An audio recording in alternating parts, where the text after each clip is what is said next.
Seveda je prav to živo umetnost in kulturo pandemija prizadela disproporcionalno veliko in žal se naša aktualna državna oblast na ta izziv ni adekvatno ali sploh odzvala. Na srečo pa je vse mesto se izkazalo za bolj razumevajoče in se nekako se mi zdi, da dela skupaj z delavci v kulturi v smeri, da bi pač situacijo izboljšalo ali olajšalo. Predvsem pa je tukaj za poudariti samo organizacijo, namreč velik del delavcev v kulturi se je zelo aktivno, zelo požrtvovalno in povsem zastonj že v času prvega lockdowna lotil po svojih najboljših močeh različnih oblik pomoči, od tega, da je ogromno umetnikov svoja dela brezplačno digitalizirali in širili po vseh mogočih informacijskih kanalih. Med drugim lahko tukaj omenim recimo to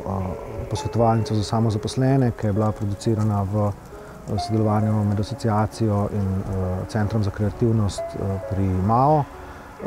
In sicer je šlo za tedenske delavnice, ki so pomagale samozaposlenim v kulturi prebroditi pogosto slabo ali pa nerazumljivo zapisano zakonodajo mesečnega temeljnega dohodka, kot se mu je reklo. Organizirali smo tudi solidarnostni sklad, kjer tisti, ki jim gre vseeno še nekoliko bolje, nakazujejo sredstva, da jih lahko za njih zaprosijo potem tisti, ki so se pač res znašli na robu preživetja. Jaz sem prepričan, da kljub trenutno mračni situaciji, da bo Ljubljana izšla iz tega kreativno plodna in močna.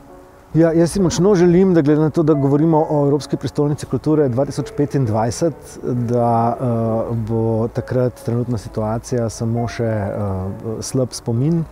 Prepričan pa sem, da, ker pač gre seveda za dolgoročen projekt, da bi tudi že samo faza priprav na nekaj tako velikega omogočila, bom rekel, dodatna vlaganja, dodatno delo in najbrž je trenutni čas lockdowna dober čas za načrtovanje in razvoj nečesa, kar lahko potem čez 5 let eksplodira in zablesti. Kino Šiška in gledališče Glej sta junija 2020 se odločila za pripravo ankete v spletni obliki, s katero smo želeli preveriti pripravljenost obiskovalcev pri vračanju na kulturna prizorišča oziroma kakšni so njihovi pogledi na različne alternativne oblike spremljanja kulturnih dogodkov, predvsem preko spleta.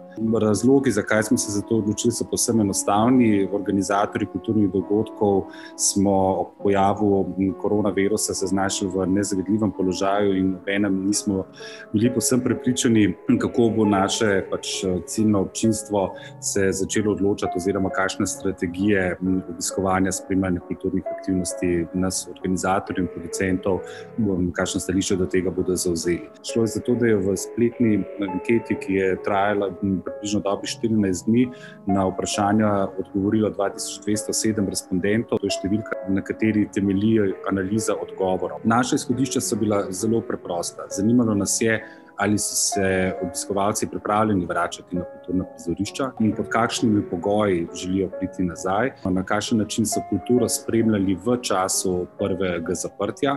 Za nas so bili rezultati zelo spodbudni. Šlo je za to, da so vprašani v večinoma so pogrešali kulturne dogodke v času zaprtja. Za njih je splet predstavljal velik potencial tudi za obiskovanje, da sicer kulturni dogodki v živo po njihovem mnenju niso nadomestljivi s spletno ponudbo.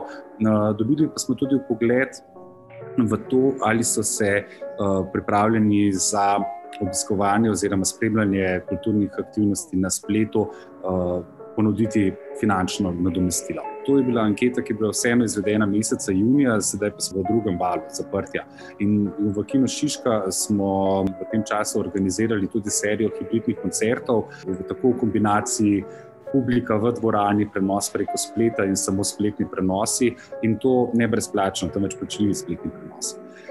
In pokazalo se je, da je začetna zadržanost občinstva pri nakupu spletnih vstopnic pojenja in da se je občinstvo pričelo čedalje bolj odzivati in kupovati in na ta način tudi podpirati izvajalce oziroma prizorišča z nakupom vstopnic za spletne oglede, kar je absolutno pozitiven nivo. Vsakodnevno pa dobivamo seveda tudi odgovor, da se občinstvo zaveda, da je to enkratna rešitev oziroma začasna, da pa vsi bolj kot ne hrepenijo potem, da se vrnejo nazaj na prizorišče.